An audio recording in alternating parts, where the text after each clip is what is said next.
Hello friends, welcome to my sweety சமையல். இன்றைக்கி நம்ம சமையலில் ஹெல்த்தியான ஒரு ஸ்வீட் ரெசிபி தான் பார்க்க போகிறோம். டேஸ்ட் ரொம்ப அருமையாக இருக்கும். எப்படி செய்கிறதுன்னு பார்க்கலாம் வாங்க.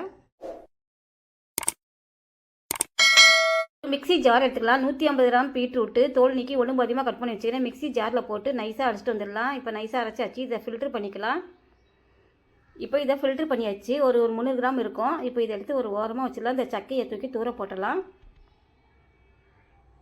ஒரு மிக்சிங் பவுல் எடுத்துக்கலாம். 250 கிராம் கோதுமை மாவு, நீங்கள் மைதா மாவு கூட இங்கே யூஸ் பண்ணிக்கலாம். 1 ஸ்பூன் அரிசி மாவு, இதுக்கு தேவையான 1/2 ஸ்பூன் சால்ட்டு.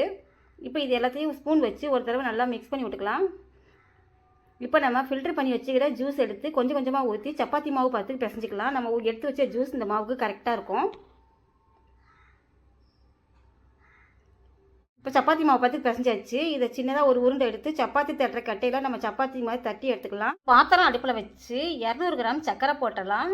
1/2 டம்ளர் தண்ணி ஊற்றிக்கலாம்.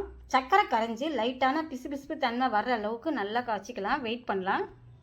இப்போ பிசுபிசுப்பு தன்மை வந்துடுச்சு. இப்போ இதை எடுத்து ஒரு ஓரமாக வச்சிடலாம்.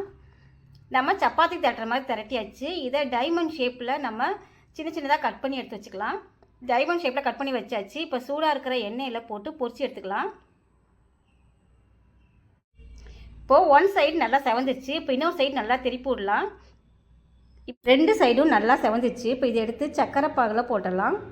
ஸ்வீட் ரெடி ஆயிடுச்சு. இந்த ஸ்வீட்டு 1/2 மணி நேரம் இந்த சக்கரை பாகில் நல்லா ஊறின பிறகு சாப்பிட்டா டேஸ்ட் ரொம்ப அருமையாக இருக்கும். நம்ம ஃபுட் கலர் எதுவும் போடலை, பீட்ரூட் ஜூஸ் தான் போட்டுக்கிறோம். ஹெல்த்தியான இந்த ஸ்வீட்டை நீங்களும் செஞ்சு பாருங்கள். இந்த வீடியோ பிடிச்சிருந்தா உங்கள் ஃப்ரெண்ட்ஸ் ரிலேட்டிவ் எல்லாத்துக்கும் நிறைய ஷேர் பண்ணி லைக் பண்ணுங்கள். நம்ம பேஜை மறக்காமல் சப்ஸ்கிரைப் பண்ணி வைங்க. இன்னொரு நல்ல வீடியோவில் சந்திக்கலாம். பாய்.